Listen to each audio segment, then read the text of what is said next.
E hoje a ministração da palavra vem sobre 8 princípios para uma vida vitoriosa. Nós estamos estudando 2 Timóteo capítulo 4, onde o apóstolo Paulo está mandando uma carta para o seu discípulo Timóteo, e é a segunda carta, e ele está no corredor da morte, acaba de ser condenado à morte, e nós estamos tentando achar alguns passos, algumas dicas dentro dessa carta, no capítulo 4, para ser mais preciso, onde um homem como o apóstolo Paulo guarda 8 princípios para que ele seja quem é, para que ele tenha sido quem foi. E o que de vitória um homem condenado à morte, no corredor da morte, pode trazer de ensino para cada um de nós? Eu gostaria que você ficasse atento ao que vai ser lido e ao que vai ser dito.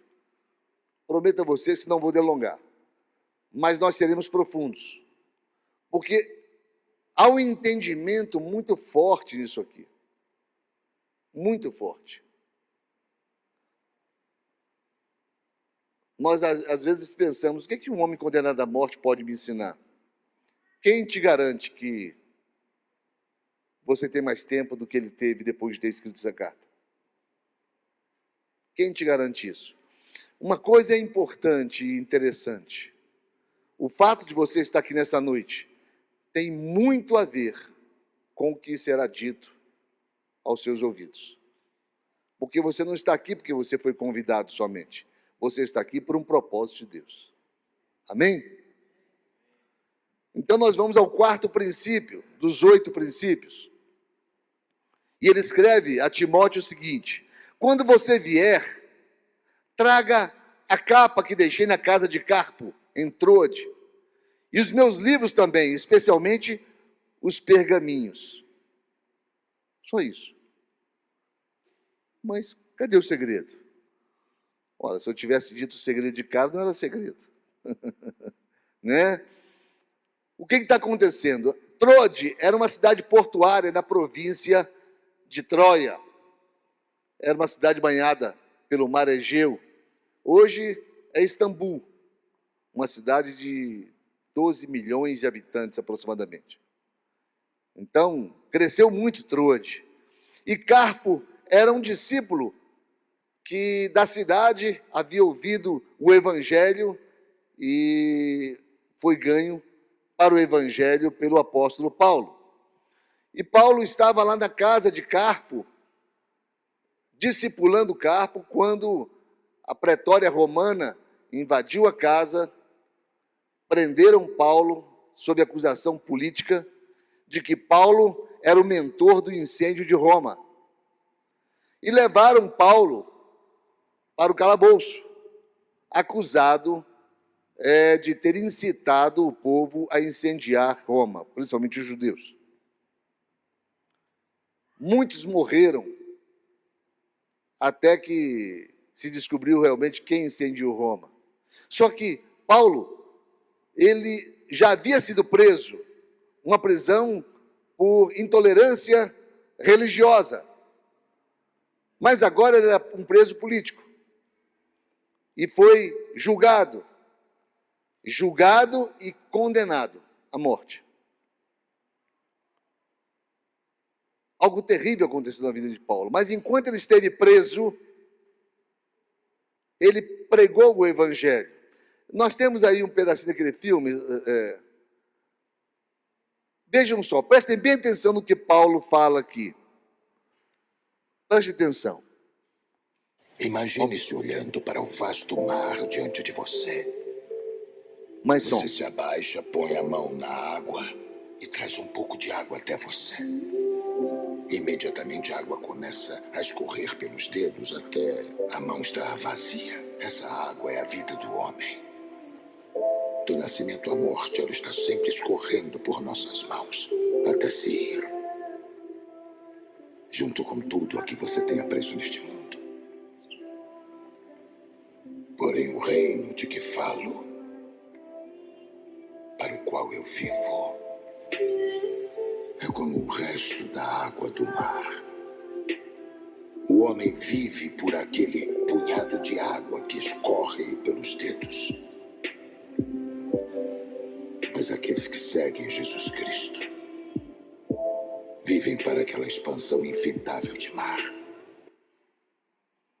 Que coisa tremenda, né, queridos? Que revelação, não? A gente vive lutando por aquele pouquinho de água.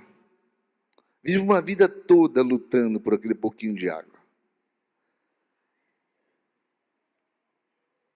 E naquele pouquinho de água estão os maiores valores que você tem na vida. Naquele pouquinho de água estão seus filhos, estão sua família, esposa, esposo. Naquele pouquinho de água estão todos os bens que você coleciona durante uma vida. Naquele pouquinho de água estão seus sonhos, seus projetos, seus valores. Naquele pouquinho de água. E ele vai se esvaindo. Você não consegue reter nada. Mas quem está em Cristo não tem aquele pouquinho de água. Tem todo o restante do mar. Profundo isso. Não é bíblico, não, mas é profundo. Agora, como esse homem adquiriu esse conhecimento? Está aqui, ó, nesse pedacinho que eu li. Está aqui, nesse pedacinho que eu li. Quando a pretória romana chegou e levou Paulo prisioneiro, não deu tempo nem dele pegar a própria capa, sem a qual ele não saía de casa. Essa capa significa proteção, aquecimento para um homem já de meia idade. Essa capa servia para a identidade dele. No entanto, nem a capa deixaram que ele levasse. Ele saiu arrastado da casa de Carpo e foi levado ao calabouço romano. Aí ele escreve a Timóteo e fala: Timóteo, passa lá na casa de Carpo, lá em Trode, traz a minha capa. Ah, Timóteo, traz meus livros também que eu deixei lá. E Timóteo, principalmente Timóteo, traga os pergaminhos, a palavra manuscrita. Me traga a cópia que para mim é tão preciosa, me traga. Esse homem escreveu quase metade do Novo Testamento.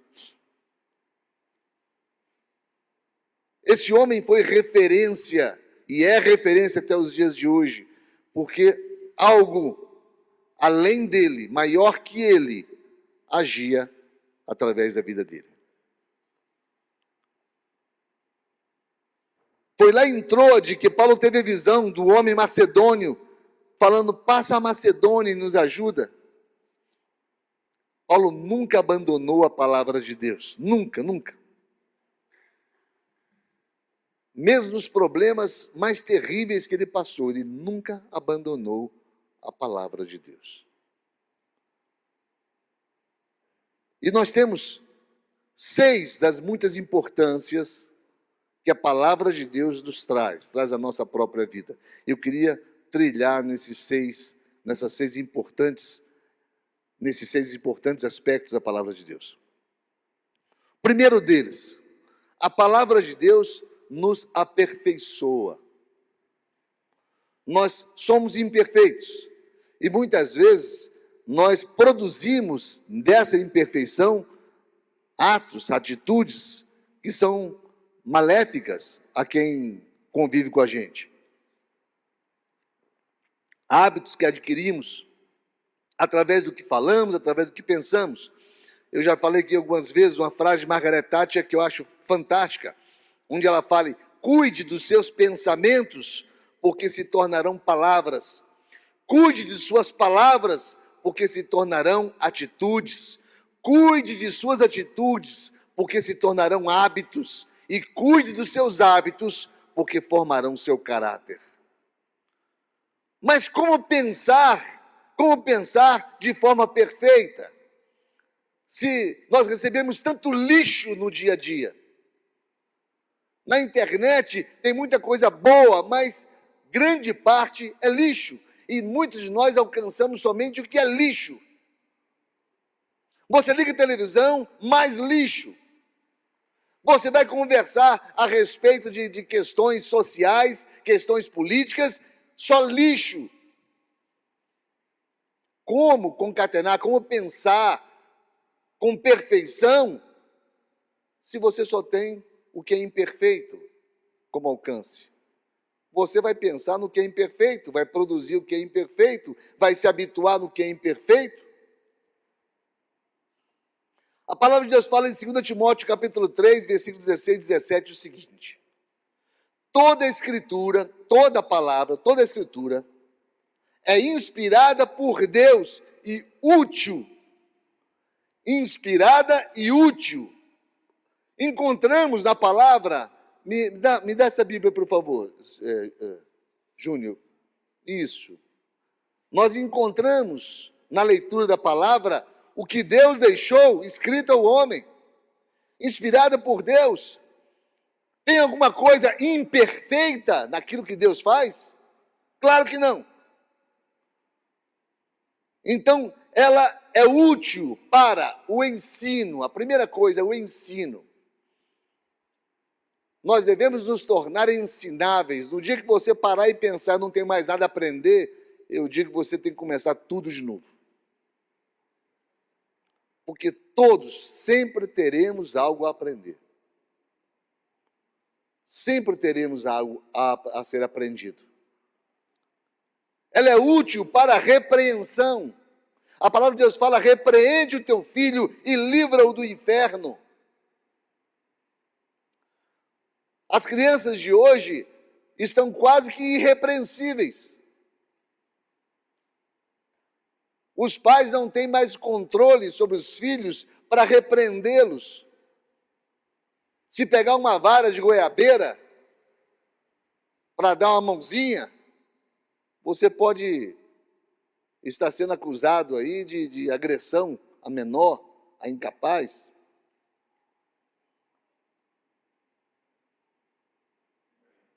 Eu lembro muito bem quando menino, que quando eu apanhava, dava uma vontade assim de fugir de casa. Quem já fugiu de casa por 5 minutos? Quem já fugiu de casa por 5 minutos? Todo mundo já fugiu de casa por 5 minutos. Eu odiava tanto aquela vara de goiabeira, mas quando eu fugia de casa, eu subia justamente na goiabeira. Subia e ficava lá de cima vendo a família e dizia: eles vão sofrer com a minha falta. Daqui a pouco minha mãe vai estar chorando porque não está me vendo. Passavam 1, 2, 3, 4 horas, eu já com as costas tudo doendo, pendurado numa goiabeira, olhava, estava tudo normal dentro de casa. De vez em quando alguém: cadê o Moisés? Sei não, deve estar na rua soltando pipa, deve estar na rua jogando bolinha de gude, deve estar fazendo alguma coisa. Aí eles aquietavam e eu dizia: não, gente, já está à noite, como é que eu vou soltar pipa à noite? Para aí, pensa. Não adiantava. Quando descia, algumas das vezes era outra surra, porque demorei a chegar em casa. Mas a gente apanhava, mas eu nunca deixei de amar meus pais. A goiabeira, vara da goiabeira, não tinha método melhor que esse, sabe? Repreensão, e a Bíblia nos ensina sobre repreensão. Para correção, repreensão é uma coisa, correção é outra. Repreensão é você parar e fazer de novo. Correção é você corrigir durante o tráfego, corrigir o carro enquanto ele está andando. A correção ou delinear o caminho, isso é importantíssimo, porque um desvio desse tamanhozinho na infância se torna um desvio muito grande na vida adulta. Porque quando você sai do trilho e começa a abrir o ângulo de distanciamento do que é certo, chega um ponto que você não consegue mais voltar. Por isso que a palavra de Deus fala: ensina a criança no caminho que deve andar. Não ensina o caminho, não, é no caminho. É ensinar enquanto anda, é ensinar enquanto cresce, é ensinar enquanto vive. É assim. É assim. Eu já apanhei porque cheguei em casa com um carrinho de ferro. Eu lembro bem, um coleguinha me deu no colégio, eu cheguei em casa com um carrinho de ferro, aí fui mostrar para o meu pai e falou assim, onde você arrumou isso aí? Meu colega me deu. Que meu colega me deu, rapaz? Que história é essa? Quem é que dá um carrinho desse aí para o outro? Teu colega não tem autoridade para te dar carrinho nenhum, não. E surra. No outro dia, levar no colégio, devolve o carrinho para o teu amiguinho. Devolvi o carrinho para o amiguinho. É importante, queridos. É importante. Correção para a vida, para instrução. Instrução, queridos. Nós devemos ser instruídos. E a palavra de Deus que nos instrui. Olhe que bem para mim e responda para você mesmo. Quanto tempo faz que você não lê a Bíblia? É importante, porque ela aperfeiçoa. Saulo de Tarso é o homem dos 3 mundos. Como judeu, ele estudou aos pés de Gamaliel. Gamaliel era o príncipe dos estudos judaicos. Estudou na cultura judaica por ser filho de judeus, descendente da tribo de Benjamim. Como romano, ele tinha de nascença a cidadania romana. Seu pai conquistou isso, a cidadania romana para toda a família. E deu a ele como herança. Como grego, ele estudou nas melhores escolas do mundo grego. Nasceu na Sicília, região da Sicília, mais especificamente em Tarso, na Ásia Menor. Era um homem culto. Se Jesus chamou 12 homens simples, pescadores, letrados, para representá-lo perante os judeus, Jesus chamou um dos homens mais inteligentes, mais cultos, mais dignos do mundo gentio para representá-lo. Paulo foi esse homem. Paulo foi esse homem. Mas como ele tinha tanto conteúdo, buscava naqueles pergaminhos que ele falou para Timóteo, traga para mim. Traga para mim. Vocês imaginam, o cara ele está no corredor da morte. No corredor da morte ele quer ler. Ler para quê? Ler para ter conteúdo. Ler para ter motivação. Ler para ter pelo que viver. Paulo já era monoteísta, mesmo antes da conversão dele, mesmo dentro do judaísmo, ele cria num só Deus. Efésios 4, 5, 6, ele fala, um só Senhor, uma só fé, um só batismo, um só Deus e Pai de todos, o qual é sobre todos, age por meio de todos e está em todos. Foi o que falamos no começo. Lá em 1 Coríntios 12, 1, o apóstolo Paulo fala que há um só Deus e um só Espírito. Amados, nós muitas vezes ficamos levantando deuses para a gente. Não estou falando a respeito de imagens, não. O nosso Deus é tudo aquilo a quem servimos com todo o fervor da nossa vida.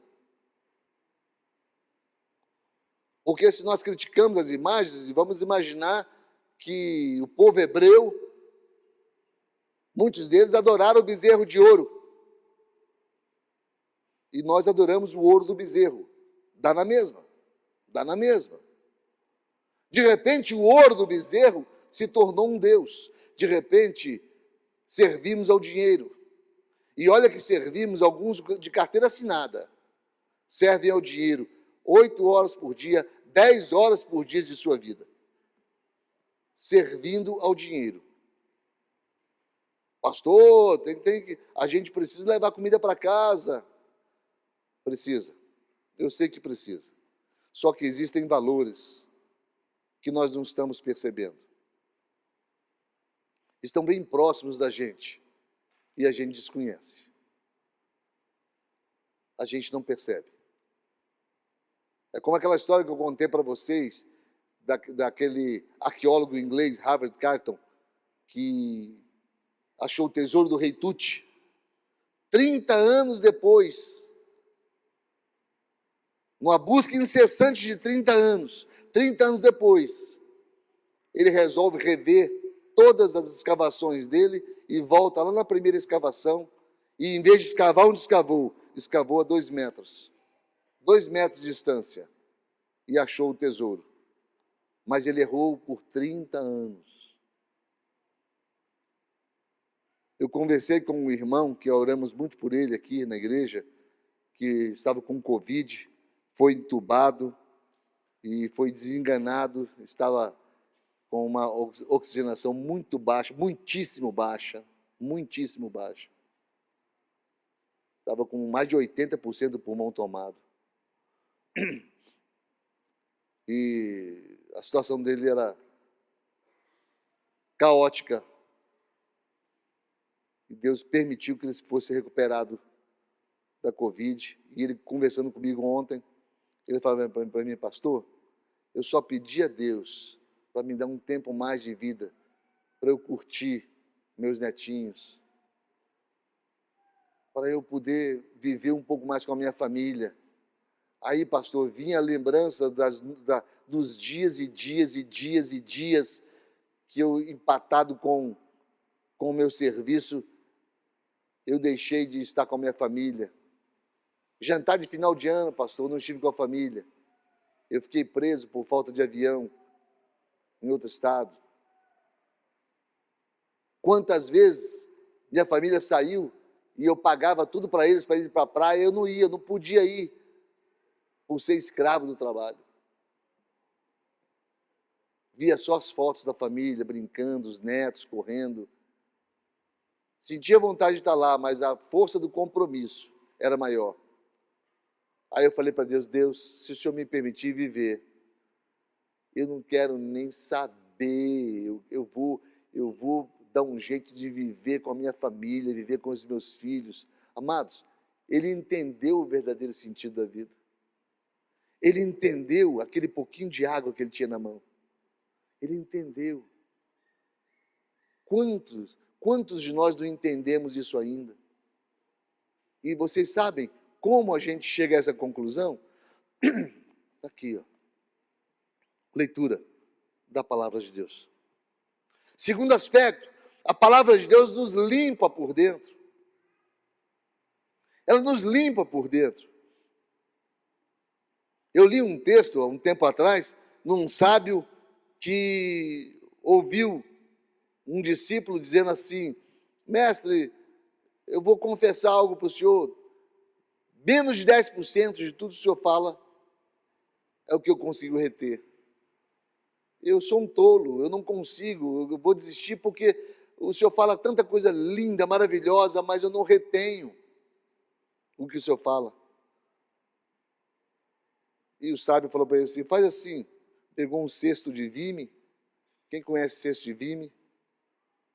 Para não estar falando inglês aqui, né? Um cesto de vime, e falou para ele: vai lá, enche d'água e traz. E o cesto todo sujo, e ele falou: mas vai vazar água. Ele falou: não, só obedece. Ele foi lá, encheu o cesto d'água, veio correndo, chegou com o cesto vazio. Aí eu falei para o senhor que não retém a água. Vai lá, enche novamente e traz. Foi lá, encheu, voltou, vazio de novo. É um trabalho infrutífero, está vazio. Falou: vai lá e enche de novo e traz. Mas ele foi lá, encheu novamente, trouxe, vazio de novo. Aí falou: um trabalho infrutífero, porque não chega água. Ele falou: mas em contrapartida, olha para dentro do cesto. Não estava sujo? E agora? Está limpo. Pode não reter a água, mas desenvolve o processo de purificação, da limpeza dentro da gente. A palavra de Deus é assim. Você pode não reter tudo que você lê, mas aquilo vai te limpar por dentro. Aquilo vai produzir dentro de você uma limpeza espiritual. aquilo vai gerar dentro de você uma produção mais fiel ao que você está lendo, ao que você está aprendendo. O apóstolo Paulo, um dia, sendo julgado pelos próprios judeus ali, e pelo Sinédrio, sendo acusado pelo Sinédrio, ele evocou o direito de falar por ser cidadão romano, e deram ele o direito de falar, e o texto está lá em Atos, capítulo 5, 34 a 39, e desenvolveu-se um ato de defesa. O líder deles, o Gamaliel, que era o doutor da lei, falou assim: não, deixa esses discípulos de lado, que se vocês estiverem lutando contra Deus, vocês podem estar lutando a partir da perseguição contra os discípulos. O que está acontecendo? Acontecia naquele momento um pré-julgamento de tudo aquilo que estava sendo feito pelos discípulos, pelos apóstolos. Olha, quando nós recebemos a limpeza do Evangelho dentro da gente, nós não somos compreendidos naquilo que está à nossa volta. Nem sempre somos compreendidos. Ele estudou aos pés desse Gamaliel, que foi muito mais do que um rabino no Sinédrio. Ele iniciou um processo que hoje está no Talmud, que chama-se Mizrah, que é o Código de Leis Judaicas que se formou no Talmud. Esperava-se de Paulo, ter estudado aos pés desse homem, que Paulo tivesse uma religiosidade. Não, Paulo era apenas um homem puro de coração. Assim como Jesus era puro de coração.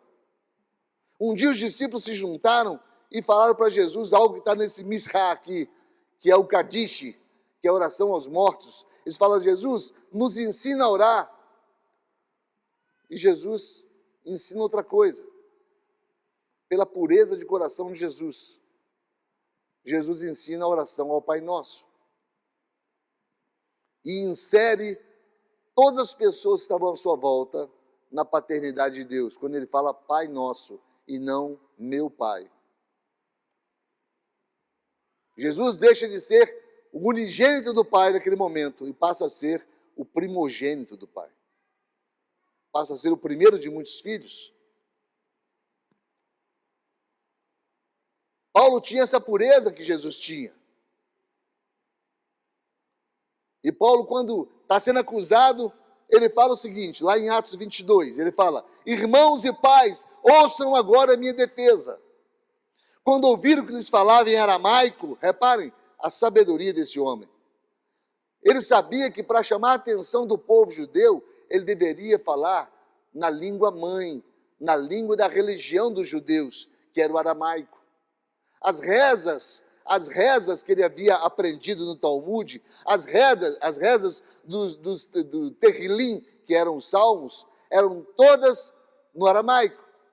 E para chamar a atenção do povo, ele fala uma linguagem que o povo conhece. De repente ele fala na linguagem dos escravos. De repente ele fala na linguagem mãe do povo judeu. Ele fala em aramaico. E todos ficaram em silêncio. Quem é esse homem aí que se diz romano e fala o aramaico dos judeus? E ele falou: sou judeu, nascido em Tarso da Sicília, mas criado nessa cidade. Fui instruído rigorosamente por Gamaliel na lei dos nossos antepassados, sendo tão zeloso por Deus quanto qualquer um de vocês. Eu persegui os seguidores deste caminho até a morte, prendendo tanto homens quanto mulheres, lançando-os na prisão. Como pode testemunhar o sumo sacerdote que está aqui e todo o conselho, de quem cheguei a obter cartas para ir atrás dos cristãos, lá em Damasco. Por volta do meio-dia, eu me aproximava de Damasco, quando de repente uma forte luz vinda do céu brilhou ao meu redor. Reparem só o que Paulo está falando. Olha a pureza do coração desse homem. Primeiro, ele fala na língua mãe, no aramaico. Depois ele conta uma história de carochinha. Porque, poxa, o sol escaldante do deserto, de meio-dia, porque ele estava em pleno deserto, quando ele foi até o destino dele em Damasco, ele estava em pleno deserto. Como é que um sol escaldante, no meio-dia, no deserto, fica escuro, ante uma luz muito mais forte que o sol, que cegou ele? Então, esse entendimento da palavra de Deus mudou toda a existência desse homem. Essa visão. O que eu, o que você, o que cada um de nós precisamos de Deus? O que nós necessitamos, amados, é enxergar essa luz. E ela se mostra muitas vezes na nossa vida em plena luz do meio-dia. Jesus se apresenta a cada um de nós de uma forma específica, diferente. Eu fui acometido de um AVC aos 40 anos de idade, aos 42 anos de idade. E a questão ficou seríssima para o meu lado, porque deixou sequelas. Eu estava cego, eu não conseguia enxergar, eu não conseguia falar, eu fiquei com o meu lado esquerdo todo torto. O médico que me levou está aqui, ó, sentado, ouvindo eu falar. E Jesus me curou. Jesus me curou dentro de uma sala de tomografia, de radiografia. Eu saí dali totalmente curado pelo propósito de Deus na minha vida. Em mim aconteceu essa luz. E em você aconteceu?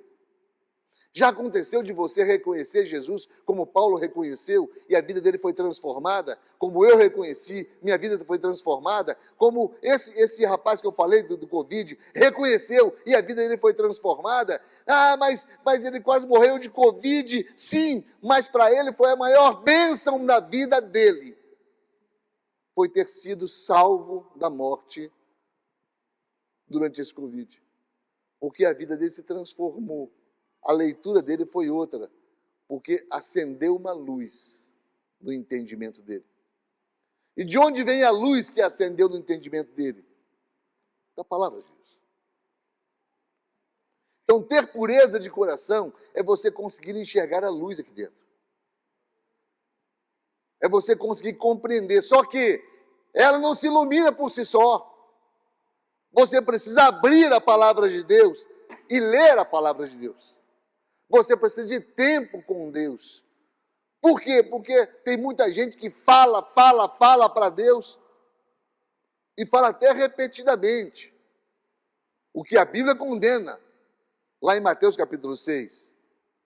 Quando se dirigir a Deus, não useis de vãs repetições, diz a palavra. Mas tem gente que é assim: Pai nosso está no céu, santificado seja o nome de nós, vosso reino, na vontade. Pai nosso está no céu, santificado seja o nome de nós, na vontade. Pai nosso está no céu, santificado seja o nome. Eu acho que Deus fica olhando e fala: rapaz, fala alguma coisa, para com isso. Porque Deus é alcançado através do relacionamento com o homem. O homem é tricotomia, eu falo isso sempre, mas é importante redizer. É importante falar novamente, é importante insistir. Tricotomia, espírito, alma e corpo. Espírito, alma e corpo. Nós somos um espírito, possuímos uma alma e moramos num corpo. Esse espírito só ama a Deus, adorando a Deus. Porque a vocação espiritual de todos nós é essa adoração.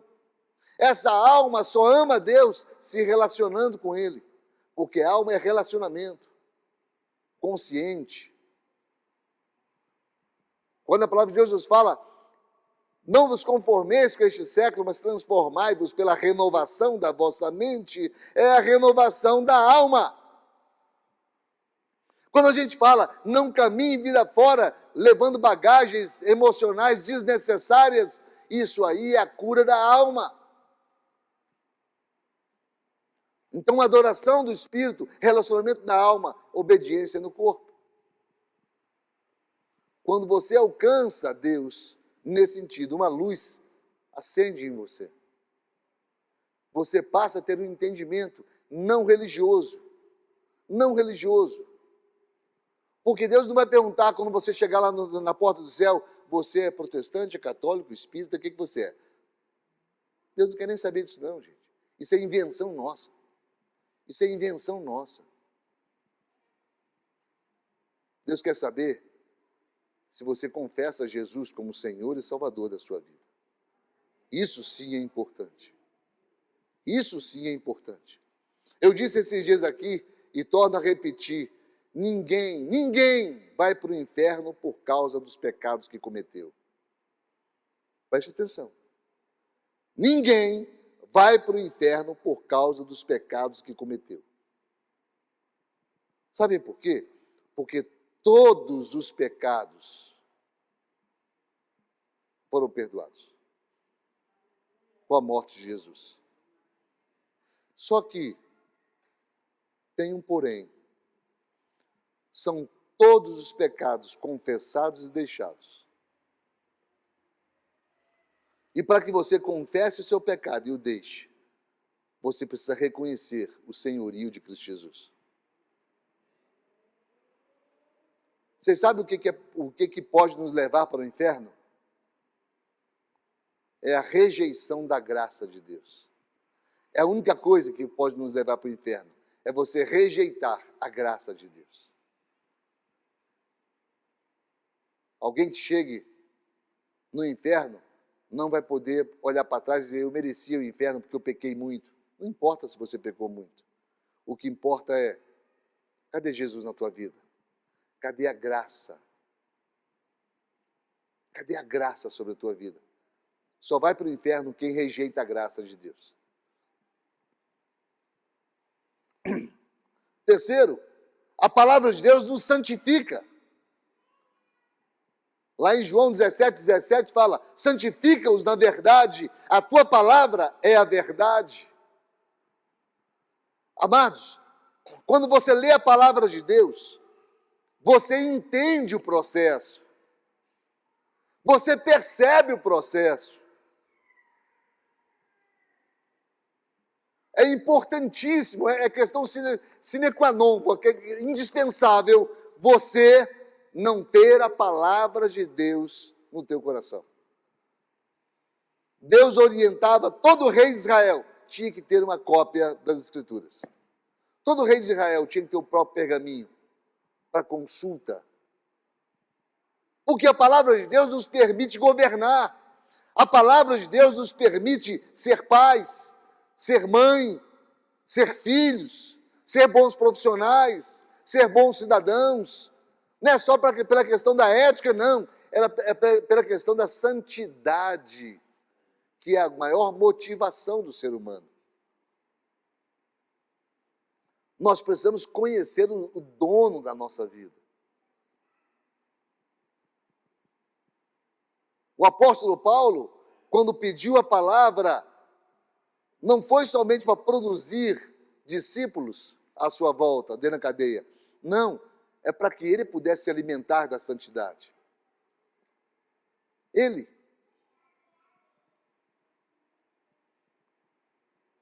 se utilizou de toda a cultura grega que ele havia estudado, mas a santificação que a palavra lhe trazia é que lhe dava o poder de poder abençoar a vida das pessoas que estavam à sua volta na cadeia.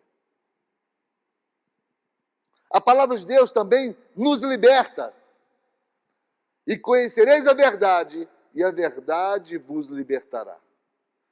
Libertará de quê? Libertará da ignorância, do medo, da necessidade, da confusão mental, da ansiedade, do pensamento dúbio, da indiferença da alma, do sectarismo, da injustiça, da desconfiança, da dúvida, da mágoa, do ressentimento, da amargura, da solidão, da pobreza, da timidez, da insegurança, da fragilidade, da desconfiança, da traição, do desconforto, da tentação, da degeneração, da degradação moral, da perdição eterna, e continua aqui. É um ato de libertação. Agora, a palavra não conhecida não liberta ninguém. Eu entro em alguns lugares empresariais, eu sempre vejo uma Bíblia dos mais tementes aberta no Salmo 91.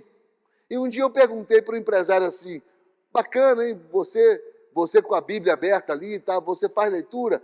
Ah, rapaz, se tivesse tempo até que eu lia. Eu não entendo muita coisa não, mas se eu tivesse tempo até que eu lia. Mas eu deixo lá, ó.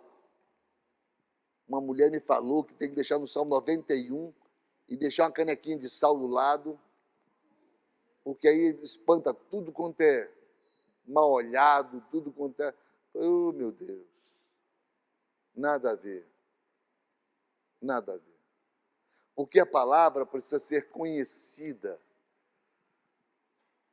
experimentada, para fazer efeito. Ela precisa ser experimentada.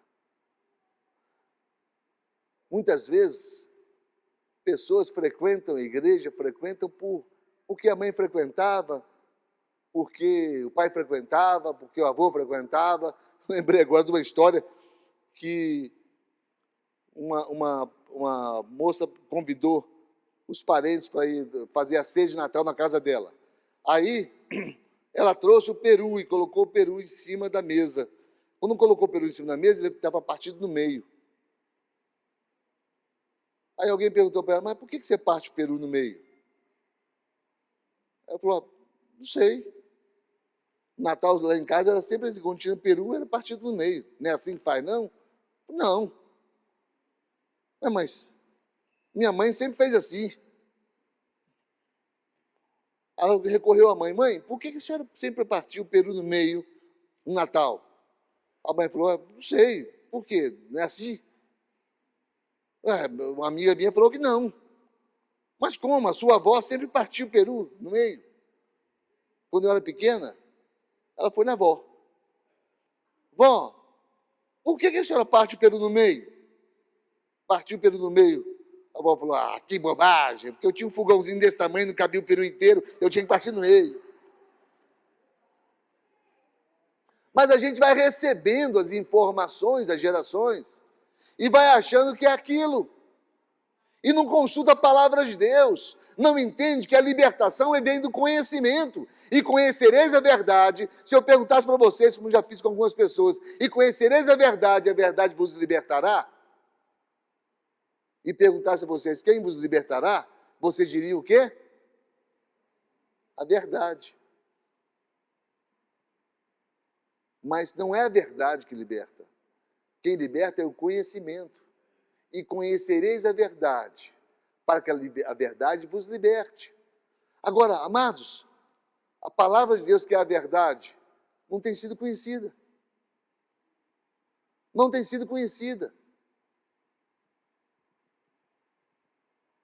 Eu ouvi uma vez um homem inteligente falando, não, eu até preocupo aqui, a gente não tinha virado ainda o século, era 1999, 98, alguma coisa, ele falou, eu me preocupo porque esse negócio diz que a Bíblia fala lá que 1000 chegará e 2000 não passará. Então, mas na Bíblia isso escrito? Nunca vi isso não. Gente inteligente. De repente estão atribuindo à palavra de Deus coisas que não existem. Aqui não existe um punhado de coisas, queridos, que são regra da nossa vida. Assim como existe um punhado de coisa que nós desconhecemos por falta de conhecimento da palavra. Nós precisamos conhecer a palavra. Assim como precisamos conhecer o Deus que age através da palavra. É de suma importância, queridos. É de suma importância. A palavra, ela liberta. Quinto, a palavra discerne os pensamentos e os propósitos do coração. Discerne pensamentos e os propósitos. Hebreus 4:12 fala, pois a palavra de Deus é viva e eficaz, mais afiada que qualquer espada de 2 gumes. Ela penetra ao ponto de dividir alma e espírito, juntas e medulas, e julga os pensamentos e intenções do coração. Nós somos engodados pelo inimigo em pensamentos ruins, pensamentos que desencadeiam processos da nossa vida, que se transformarão em atitudes. Pensamentos que nós não conseguimos refreá-los, nós não conseguimos parar e não permitir que eles se tornem atitudes. Mas a palavra de Deus, ela discerne esses pensamentos e nos leva à temperança do Espírito, nos leva ao aperfeiçoamento da vida. Quantas vezes a palavra de Deus tira pessoas que buscam ela de caminhos tortuosos? Porque é importante que você conheça o processo de restauração que Deus pratica na nossa vida. Não importa se você é católico, não importa se você é protestante, não importa que religião você professa, o que importa é a palavra de Deus, porque é ela que vai gerar o discernimento necessário para que Deus possa agir na sua vida. Porque Deus não criou religião. Não é a religião que gera o conhecimento, o discernimento. Religião é criação do homem. O que Jesus deixou ao nosso alcance foram relacionamentos e não religião. Jesus sempre se relacionou com o homem. Jesus sempre esteve presente no meio de rua, nas esquinas. Jesus tinha cheiro de gente, era acessível e continua sendo pela palavra. A religião, muitas vezes, cria processos que não existem. A religião dificulta o acesso a Deus. Coloca paradigmas que Deus não instituiu. Homens que inventaram coisas como não pode cortar cabelo, não pode usar pintura, não pode usar calça comprida. Homem que inventou isso. Não é a palavra de Deus. E quantas vezes foi impedimento? Quantas vezes foi impedimento? Por que os jovens não estão dentro da igreja? Porque tem muita coisa dita pela igreja que não é dita pela palavra de Deus.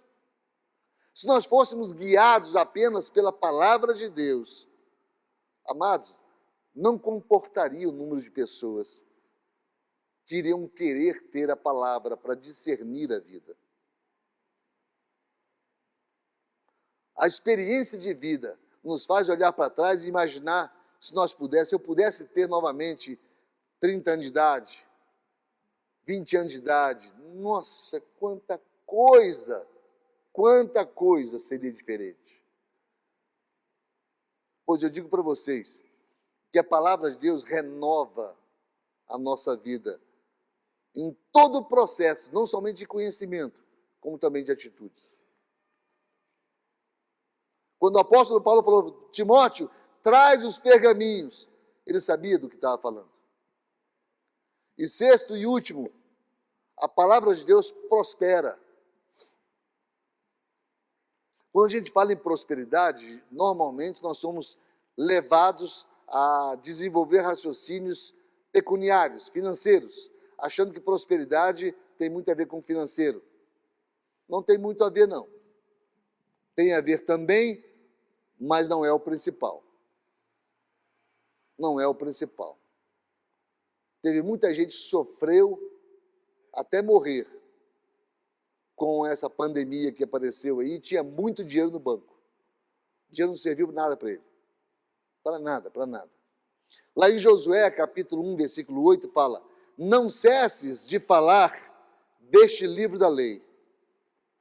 Não cesses de falar desse livro da lei.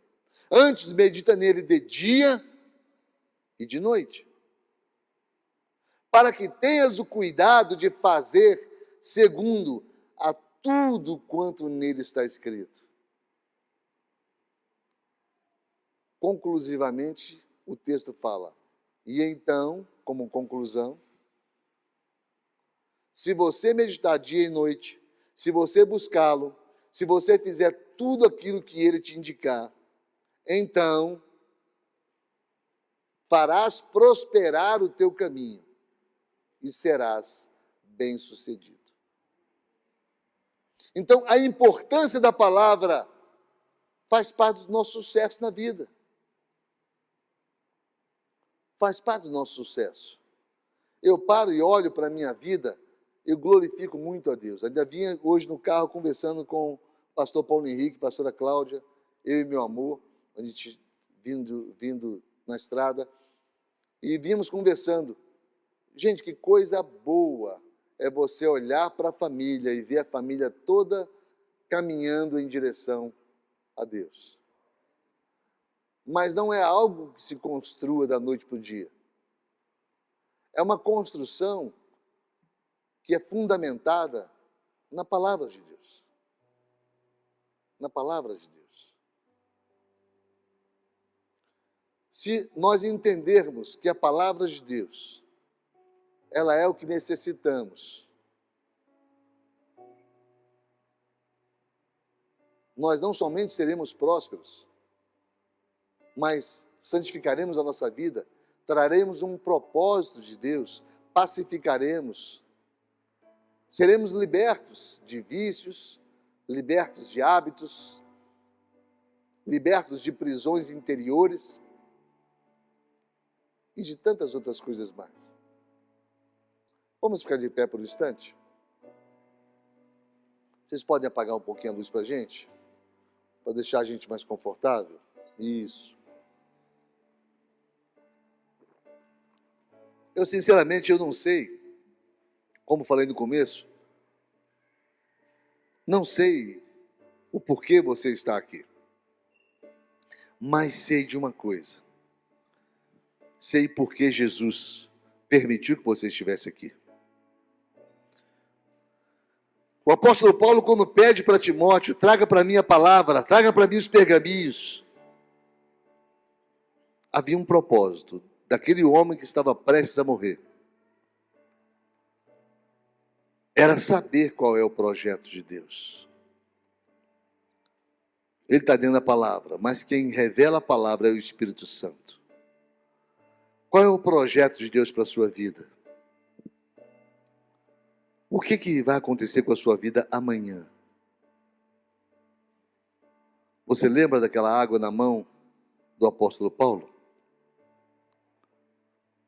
Coloca aquele vídeo novamente para a gente, queridos. Lembra daquela água na mão do apóstolo Paulo? Ele mostrando. A sua vida é apenas esse pouco d'água. E você vive tão intensamente por causa de um pouquinho d'água daquele. Você vive tão desesperadamente por causa de um pouquinho de água daquele. O Salmo 90 fala: passam-se os nossos dias como um breve pensamento. Passa-se como um breve pensamento. E eu falei para vocês da experiência de Harvard Carton, que desenterrou um tesouro que estava a 2 metros de distância. 2 metros separados por 30 anos. Diante de você. Ele errou por 2 metros. Você se abaixa. Imagine-se olhando para o vasto Caminhou mar 30 diante de anos. você. Apenas 2 metros. 2 metros do maior tesouro que havia na Você se terra. abaixa, põe a mão.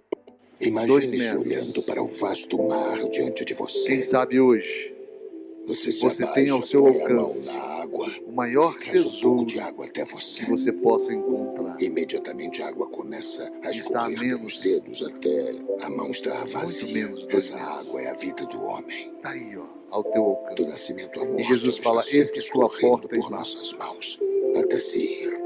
Mas sabe por que Jesus diz: eis que estou Junto à com porta e tudo o que bato? você tem apreço neste mundo. Porque Ele está do lado de fora, tentando Porém, o entrar, reino de que falo, tentando entrar no teu coração. para o qual eu vivo, Mas a porta do teu como o coração resto da água só tem do mar. tranca do lado de dentro. O Só homem você pode vive abrir. por aquele punhado de Só água que você pode abrir. escorre pelos dedos. E eu quero te ajudar a abrir nessa noite, em nome de Mas Jesus. aqueles que seguem Jesus Cristo Eu quero te ajudar a abrir essa vivem porta. para aquela expansão Em infindável nome de de mar. Jesus, nós vamos abrir juntos essa porta. E queremos que você tome esse posicionamento. Feche seus olhos. Mesmo com as luzes apagadas, Imagine-se olhando é importante para que para o você vasto mar veja diante de você. dentro de você, para que você veja a Você sua se situação. abaixa, põe a Você não mão julgue na quem está água do teu lado. e traz Você um não pouco de imagina, água será até que você. fulano vai? Será que ciclano vai? Será que quem me convidou está me vendo? Será que minha esposa vai sair daqui e tomar uma decisão? Será que meu marido vai tomar uma decisão? Ela está sempre Amado, escorrendo é por algo nossas mãos. seu, Até se ir, seu com Deus. junto com É, tudo a que você é a tua tem previsto. intimidade para com Deus. Ninguém pode tomar decisão por Porém, o você. reino de que Ninguém, falo ninguém. Ninguém. A pessoa que está ao teu lado pode te ajudar a chegar no céu. É como o resto Mas da ela não água pode, do mar. ela não pode O homem entrar vive com por você aquele pela punhado de porta da água que eternidade. escorre pelos dedos. Porque é um compromisso pessoal e individual. Mas aqueles que seguem Jesus Cristo Em nome de Jesus, vivem para eu aquela quero te expansão convidar a infindável de tomar uma mar. posição. Ninguém está te vendo. Só Deus está te vendo. Só Deus sabe o que há dentro de você. Só Deus sabe o que há dentro de você. Aí, dentro de você, existe um clamor. É o seu clamor por Deus. Eu quero te convidar a tomar uma posição por Jesus. Isso vai implicar no quê, pastor? Vai implicar de que a partir de hoje, você vai ter uma motivação para viver. A partir de hoje, Deus vai te visitar. Deus vai incomodar você à procura da palavra, à procura da Bíblia, à procura do que Ele tem para a tua vida, para a solução dos seus problemas, para dar para você um destino, para dar para você um alvo, o alvo que é os céus, para dar para você o alvo que é Cristo. Em nome de Jesus, eu queria, aí onde você está, com olhos fechados, cabeça baixa, só uma atitude de fé. Se você quer, nessa noite, tomar uma decisão por Jesus, levante sua mão. Eu quero orar com você. Amém. Glória a Deus. Quem mais? Amém. Glória a Deus. É a decisão mais importante que você está tomando na sua vida. Ninguém pode fazer por você. Ninguém pode pegar a sua mão e levantar. Só você pode fazê-lo. Porque você exerce uma vontade. E é essa vontade que Deus quer agir nela. Por isso, se deixe ser tocado pelo Espírito Santo de Deus. Em nome de Jesus, eu quero orar com você que levantou a mão. Por favor, vem aqui à frente. Está tudo apagado, você não se sinta constrangido, vem aqui à frente, todos vocês. Vem cá, eu quero orar com todo você que levantou a mão. Se você levantou, vem aqui à frente, não se intimide não.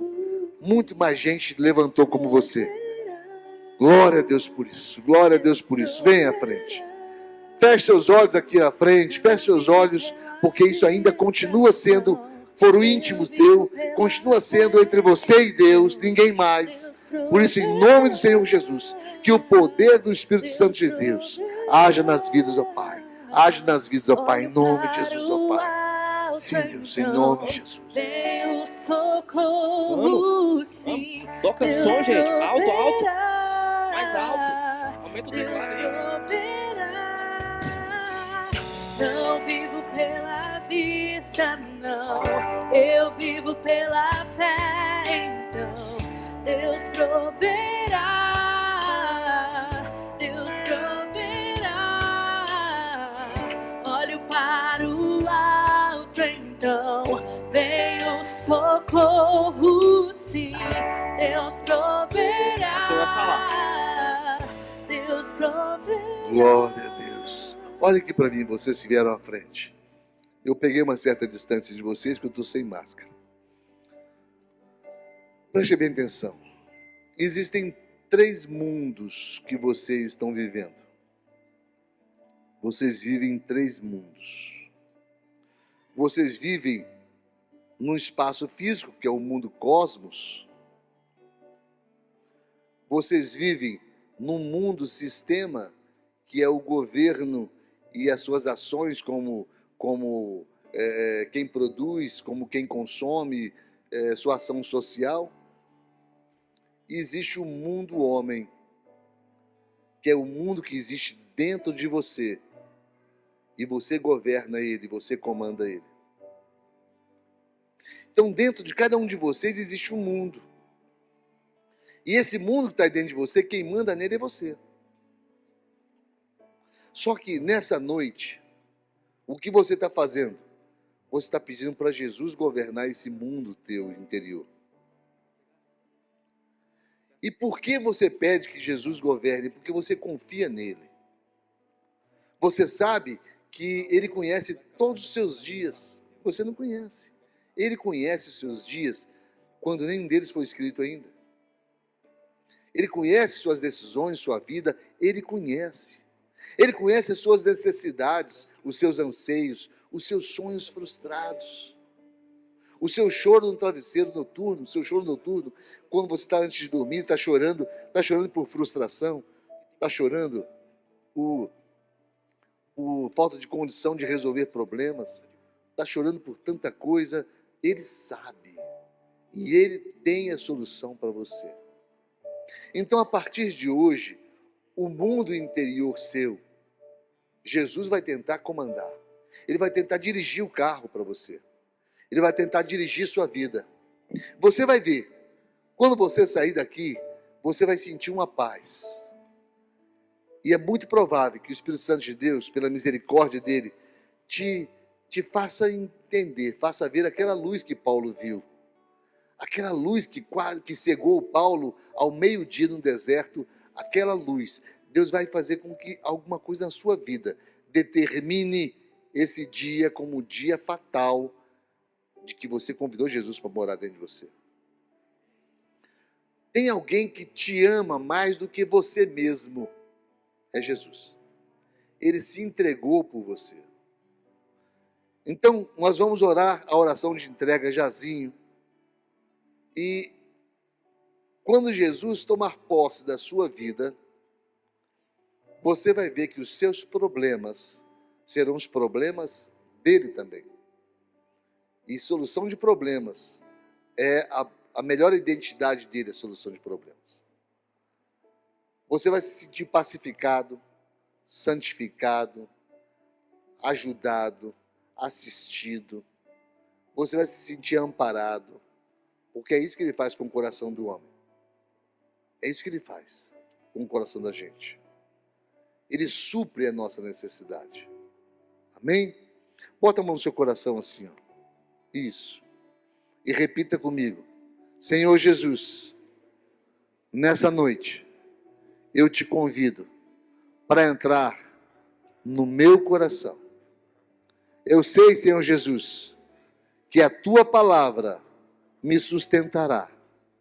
Por isso, mostra para mim o próximo passo a ser dado por mim. Louvado e glorificado seja o teu nome. Eu te recebo como Senhor e Salvador da minha vida. Amém. Quantos podem aplaudir o Senhor Jesus pela vida desses amados? Glória a Deus. Glória a Deus. Glória a Deus. Da mesma forma que vocês saíram dos seus lugares, retornem com tudo apagadinho ainda, podem retornar e leve no teu coração a certeza, a convicção de que você não volta para o seu lugar da mesma forma que você saiu.